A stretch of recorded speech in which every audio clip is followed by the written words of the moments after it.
Un cordial y atento saludo. Les habla Luis Enrique Picón Arias, estudiante de la maestría en Criminología y Política Pública Criminal, primer semestre en la Universidad Santo Tomás. En este video correspondiente al curso de teorías y modelos criminológicos, continuaremos en la línea de estudio de esas teorías criminológicas y saltaremos de esas teorías biológicas para llegar a otras teorías, partiendo explícitamente de la obra de Alessandro Barata, en el análisis multidisciplinar que nos traen ciertas ciencias que armónicamente colaboran con el derecho para darnos un mayor entendimiento de la función misma del delito y de la pena, pero a su vez nos traen luces de un estudio más dinámico y completo del individuo infractor. Y contrastaremos esta teoría con las teorías un poco más sociales, como las que expone Edwin Sutherland cuando nos habla del delito y el proceso del conflicto. Y expondremos que si bien estas teorías parecieran contrapuestas, lo que nos traen es una mirada más amplia y general de toda la órbita del mundo del delincuente.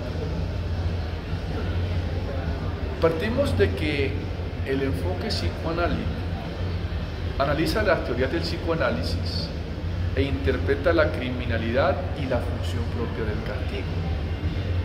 Al hablar de psicoanálisis, todos traeremos a la mente al austriaco Freud como padre del psicoanálisis desde la vista psicológica. Pero en este video abordaremos puntualmente la obra de uno de sus discípulos más avanzados, como lo es Reik, y hablaremos cómo Theodor Reik nos habla de la pena y el cumplimiento de dos funciones principales. Es maravilloso pensar cómo hace 100 años, o más o menos 100 años que se exponen estas teorías, ya se intentaba dar un estudio más holístico a la pena y comprender el porqué de la misma y la función que éstas cumplen en el marco de una sociedad. Y es por eso que hablamos de Theodor Reik y su teoría. Hablar de esa teoría retributiva de la pena en principio, y es que el autor señala que el castigo tiene raíces en el sentimiento para aliviar la culpa. Es la primera vez que hablamos del inconsciente o de la mente propia del individuo que comete la infracción, que comete el delito. Y es interesante cómo el autor define que muchas veces el mismo infractor desea inconscientemente ser castigado para aliviar esa culpa. Son teorías que, si bien hoy por hoy no irían tan de la mano a la dinámica social o al entendimiento del derecho y de la pena en la actualidad, tienen un aporte fundamental al estudio de cómo la psicología, emocionalmente en el psicoanálisis, ayuda al derecho a dar ciertas explicaciones que sean necesarias o que se postulen como necesarias para el entendimiento mismo de la pena. Y nos habla entonces que la pena cumple con una función psicológica y no solo es una función moral de castigar o una acción legal de imponer una pena. Entonces es la primera vez que se nos habla de ese entendimiento dinámico de la mente del individuo y la función que éste tiene con el castigo impuesto por la sociedad. Y también nos habla de la teoría preventiva que debe tener la pena. Y puntualmente Reik critica en cierta forma el carácter racional que tiene la pena, pues desconoce esa dimensión emocional del delito desde la propia visión del que lo comete. Y destaca lógicamente el valor ejemplarizante que tiene la pena, pues el castigo puede satisfacer, y trae un concepto supremamente interesante de pulsiones agresivas del espectador. Nos habla de que la sociedad siente ese deseo también de castigar, y al castigar también alivia ese sentimiento y da fruto a una estabilidad social.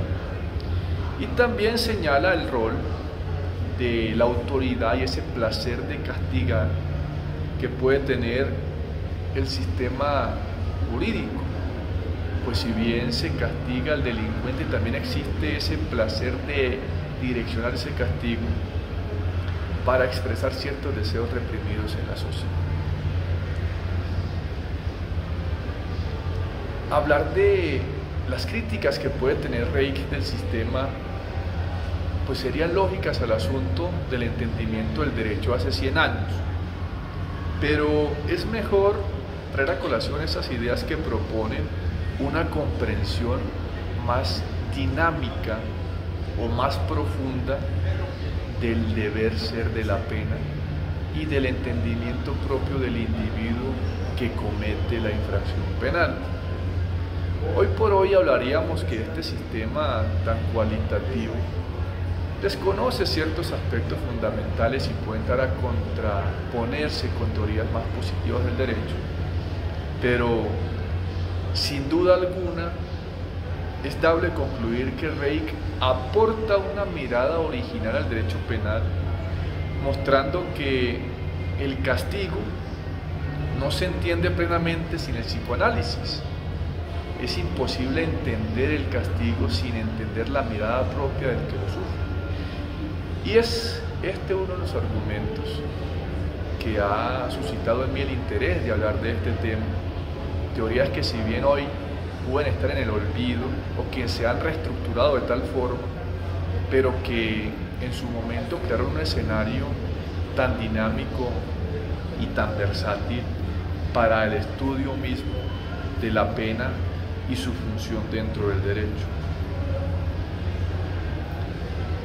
De otra parte, vamos a hablar de Sutherland y de una teoría más del conflicto social. Sutherland sostiene que el delito surge cuando existen conflictos entre las normas de diferentes grupos sociales y expone en su obra una frase que me ha causado mucha curiosidad, pero que en últimas narra la realidad de los aconteceres jurídicos, y es que dice que es necesario en muchos casos enfrentar el conflicto con conflicto, lo que nos da cuenta de que Sutherland se aparta un poco de la mirada interna del delincuente o de ese psicoanálisis propuesto por estos autores austriacos y se centra un poco más en la dinámica social para el entendimiento del por qué y el para qué de las normas que regulan la sociedad. También destaca este autor la predominancia, por decirlo de alguna manera, de ciertas clases dominantes que tienen la capacidad o la titularidad en la creación y aplicación de la ley, y es nuevamente necesario traer a colación mi ensayo anterior cuando se hace una crítica al legislador, un legislador que no es docto para la construcción de este tipo de normatividades y que aún así desconoce las teorías como herramientas propias que puedan llevar a la construcción de un sistema jurídico más dinámico y acertado. Y como un tercer aspecto citado por Sutherland, hablamos de la importancia del contexto social en la criminalización. Sutherland enfatiza en que el contexto social y las relaciones del poder son fundamentales, lógicamente, para entender ciertas conductas que determinamos como delictivas o no. Y de una u otra forma podemos concluir en que nos da nociones de justicia y castigo, pero propone una mirada más crítica y contextualizada de la misma. Lo que hablamos, y que es la función de este video, de entender esas teorías multidisciplinares que se fundamentan con el derecho para su mismo entendimiento. Y es así como hemos criticado la racionalidad del castigo, como lo expone Alessandro Barata y Reich en sus apartes. Pero también hemos también hemos de hablar de ese castigo como instrumento, como lo expone Sutherland y el mismo Bharata en sus apartes. Es por ello interesante concluir, o es por ello que surge en este servidor la necesidad de exponer estas dos teorías que pueden parecer tan distintas, hablar de la dinámica social de Sutherland y compararlo con el psicoanálisis o esas teorías del psicoanálisis que trae Reich, porque nos da cuenta de que el derecho como ciencia social objetiva necesita ciertas disciplinas que, más allá de complementarlo, lo clarifican o lo construyen diariamente.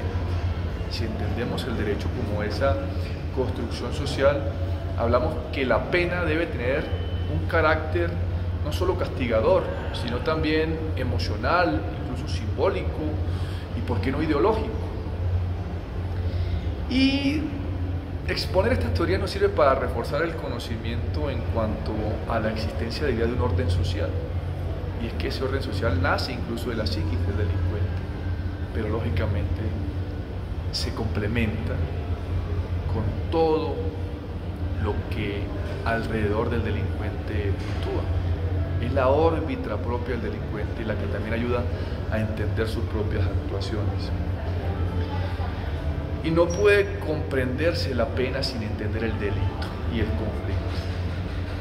Por tal motivo que si hablamos del inconsciente que nos expone Reich y hablar de las estructuras del poder que nos expone Sutherland, nos da cuenta de que más allá de una realidad perseguida por la pena, está el entender el por qué y el para qué la misma. Muchas gracias.